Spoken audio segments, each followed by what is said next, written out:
Okay, I'm going to go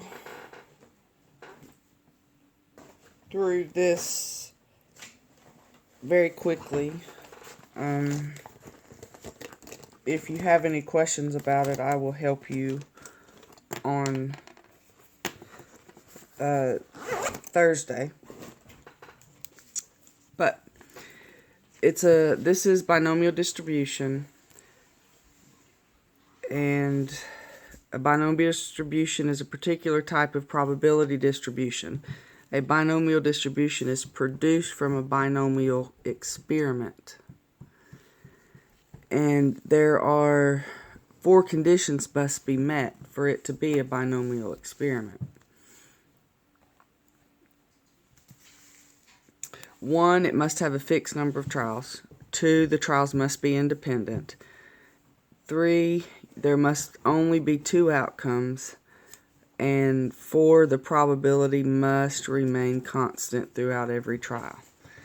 And with these 3 right here, it kind of explains a lot of it. So counting how many cards you draw until you get a club. Well, we start down the list. Number 1, does it have a fixed number of trials? Well, no, because you're just counting until you get to a club. So, it's not a set number of trials. If it said you have 10 cards, count until you get a club, then there's a set number of trials. So this is not a binomial experiment. 2, selecting a Democrat, a Republican, or an Independent out of a phone book. Well, it's a fixed number of trials because there's a fixed number of phone numbers in the phone book. Trials must be independent. If I pick a phone number, then it has nothing to do with the next phone number that I pick. If you replace the phone number, then that could be an issue as far as being independent. Each trial must have only 2 outcomes. Well, if we pick a number, this has 3 outcomes, not just 2. Okay, number of correctly guessed answers on a 10-question quiz with first 5 true false and the second 5 a multiple choice. So is there a fixed number of trials? Yes, there's 10 trials. Are the trials independent? What you do on the first question doesn't affect what you do on the second question. So yes, they are independent. Each trial must have only 2 outcomes. Well, on your first question, you get it right or you get it wrong. On your 5th question, you get it right or you get it wrong. On your 10th question, same thing, right or wrong. So yes, 3's okay. The probability of success in each trial. Well, in the first trial, which would be the first question, it's a 50% chance because it's true-false. On trials 1 through 5, it's a 50% chance because it's true-false, true-false, true-false. On the last 5, this is 1 out of 4 chances, which is 25%. Since the percents are not constant, it is not a binomial experiment. So, calculating binomial probabilities, where x equals the number of successes. If n equals the total experiment, then n minus x, or the total number of trials minus the total number of successes, is going to give us the total number of failures. If q is the probability of a failure in a trial, then how can we find q? Well, 100% of the trials, or 1 as the probability, minus the probability of successes gives you the probability of failures. To find the probability of x successes in a trial, this is what you would see in the directions, and then this is the formula that you would use. This says P of X equals N choose X times the probability of successes raised to the X power times the probability of failure raised to the number of failures, which would be N minus X. And that's what this says right here. The mean of a binomial distribution is found by this formula. X bar equals N times P. And the standard deviation is this formula, which is S equals the square root of N times P times Q, where N is the number of trials, P is the number of successes, and Q is the probability of successes, and Q is the probability of failures. So, number 1 talks about a geneticist determines a couple has an 80% chance of having a green-eyed child.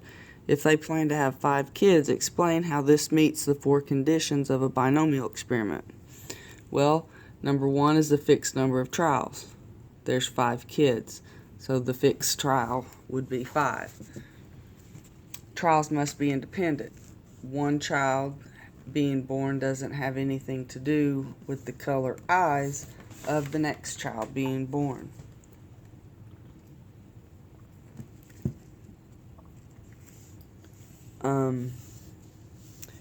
Each trial has 2 outcomes.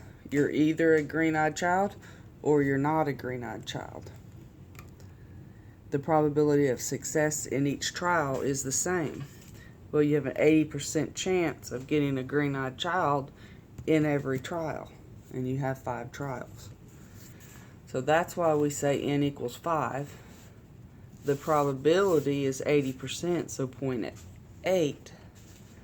Q is 1 minus P, so that would be 0.2.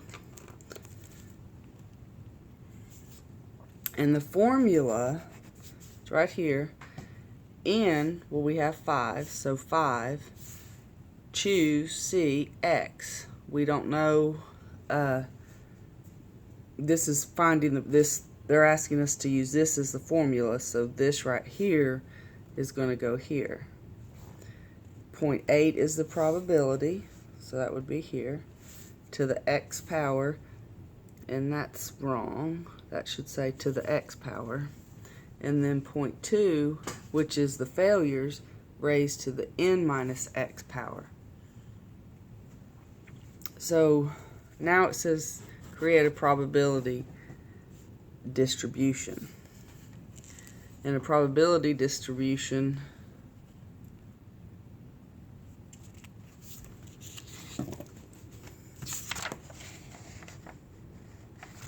I'm not sure what that means. So, if this family has 5 children, then what is the expected number of green-eyed children? Well, expected is the expected value, which is the same as the mean. And the mean is found by N times P. So N times 8 is,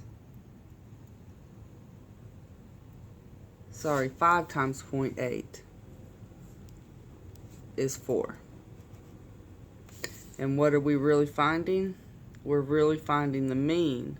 The expected value is the mean of the relative frequency table, which is also called the weighted mean.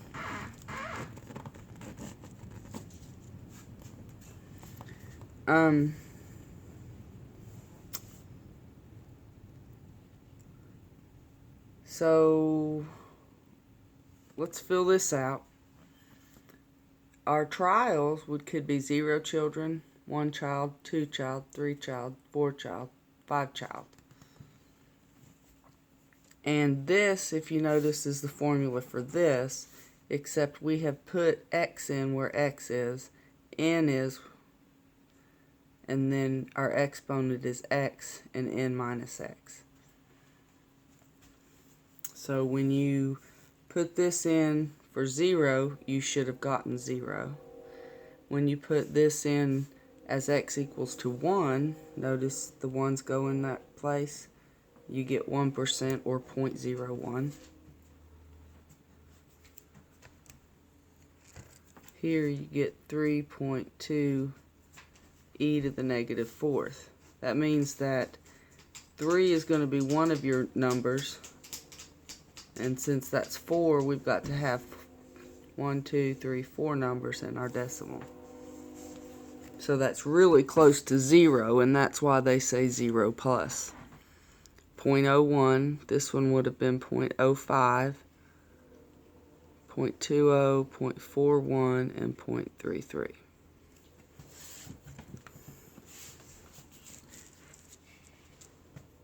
Okay. What is the standard deviation,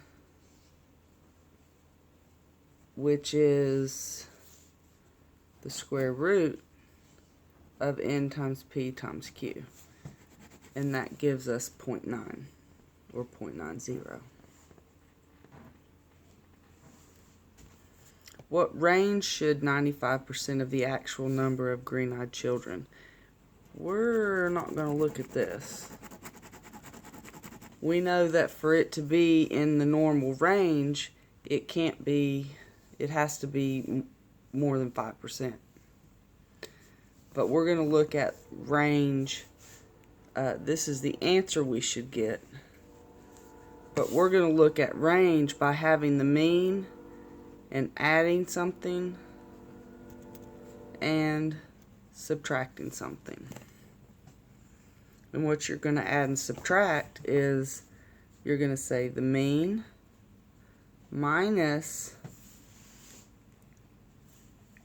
2, which is always 2, times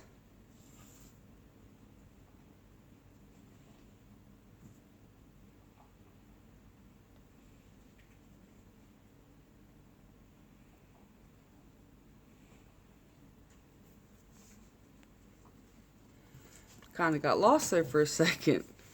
It's the mean minus 2 times the standard deviation. And the standard deviation is 0.9. The mean was 4. And so 4 minus 2 times 0.9 gives us the 2.2. And then we're going to do it again and say 4 plus 2 times the standard deviation. And that gives us our upper number. So this is the lower cutoff, and this is the upper cutoff.